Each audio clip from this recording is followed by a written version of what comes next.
Assalamualaikum warahmatullahi wabarakatuh.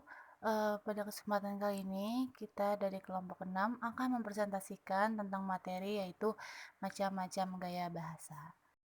Kelompok 6 beranggotakan yang pertama ada Erika Prasembel, kedua Gina Rayhani, dan yang ketiga Putri Evita Alia. Ya, baik. Sebelum saya membahas tentang macam-macam gaya bahasa, saya akan membahas sedikit tentang apa itu tentang retorika. Retorika itu adalah ilmu yang mempelajarkan atau mempersoalkan bagaimana cara kita berbicara sehingga mempunyai daya tarik atau pesona dan membuat si pendengarnya juga mengerti apa yang kita maksudkan. Seperti itu. Macam-macam gaya bahasa yang pertama ada aliterasi, yaitu majas dengan melakukan pengulangan konsonan di awal kata dengan berurutan yang biasanya digunakan di pembuatan atau dalam puisi. Contohnya, kamu kemana, aku nanti kemari. Yang kedua adalah asonansi, majas perulangan vokal pada kata atau frasa biasanya ditaruhkan pada sebuah sajak.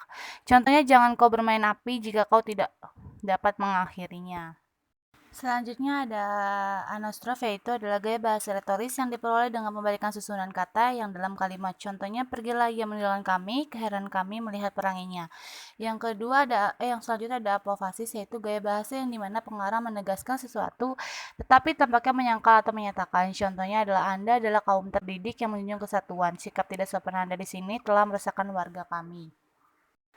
Yang selanjutnya ada apostrof, yaitu gaya bahasa yang berbentuk pengalihan amanat dari para hadirin kepada sesuatu yang tidak hadir. Contohnya, hai Anda yang telah menumpahkan darahmu untuk tanah air, tercinta berilah agar kami dapat memegang keadilan dan kemerdekaan seperti yang kau perjuangkan. Selanjutnya ada asidenton, adalah gaya bahasa yang menyebutkan secara berturut-turut tanpa menggunakan kata penghubung. Contohnya, dan kesakan, kesedihan, kesakitan, seribu derita, detik-detik penghabisan orang melepaskan nyawa.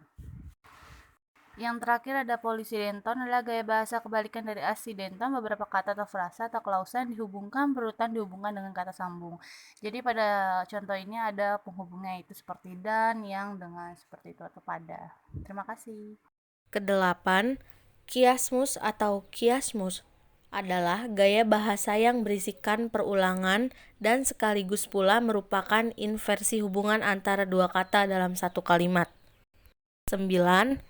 Elipsis. Elipsis merupakan majas yang menghilangkan sebagian kata-kata atau kalimatnya. Kata-kata tersebut biasanya sering digunakan dalam karya sastra berbentuk puisi. 10. Eufemisme, penghalusan makna kata yang dianggap tabu oleh masyarakat. Eufemisme digunakan untuk menggantikan atau menutupi kata dan ungkapan lain yang dianggap tabu, kasar, dan tidak pantas. 11. Litotes. Litotes adalah majas yang mengungkapkan suatu perkataan dengan rendah hati dan lemah lembut, yang bertujuan untuk mengurangi dan mengecil-ngecilkan kenyataan yang sebenarnya atau merendahkan diri. 12. Histeron proteron adalah gaya bahasa yang merupakan kebalikan dari sesuatu yang logis atau kebalikan dari sesuatu yang wajar. Gaya bahasa ini juga disebut sebagai gaya bahasa hiperbaton. 13. Pleonasme dan tautologi merupakan ungkapan yang mempergunakan kata-kata lebih banyak daripada yang diperlukan untuk menyatakan suatu pikiran atau gagasan. Meskipun secara praktis kedua gagasan ini sama, namun ada yang ingin membedakan keduanya. Suatu ungkapan disebut pleonasme bila kata yang berlebihan itu dihilangkan artinya tetap utuh. Sebaliknya, kata itu disebut tautologi jika kata berlebihan itu sebenarnya mengandung perulangan sebuah kata yang lain. Kemudian 14. Periphrasis. Periphrasis adalah gaya bahasa yang mirip dengan pleonasme, yaitu gaya bahasa yang mempergunakan kata lebih banyak dari yang diperlukan. Bedanya, dalam periphrasis, kata-kata yang berlebihan itu sebenarnya dapat diganti dengan satu kata saja. Prolepsi atau antisipasi. Prolepsi merupakan gaya bahasa berupa kalimat yang diawali dengan kata-kata yang sebenarnya baru ada setelah suatu peristiwa terjadi. Selanjutnya, erotesis atau pertanyaan retoris.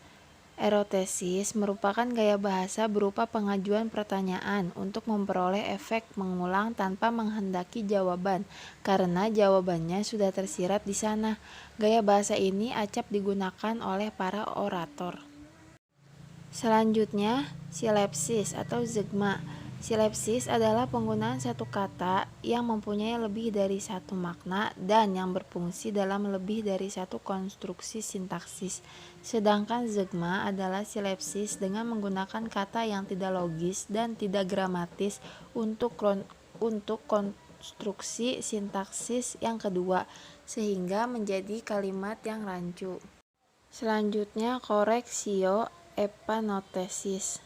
Koreksio epanotesis merupakan gaya bahasa berupa pernyataan yang terkesan meyakinkan, namun disadari mengandung kesalahan. Atas kesalahan itu, lalu dilakukan pembetulan. Selanjutnya, hiperbola.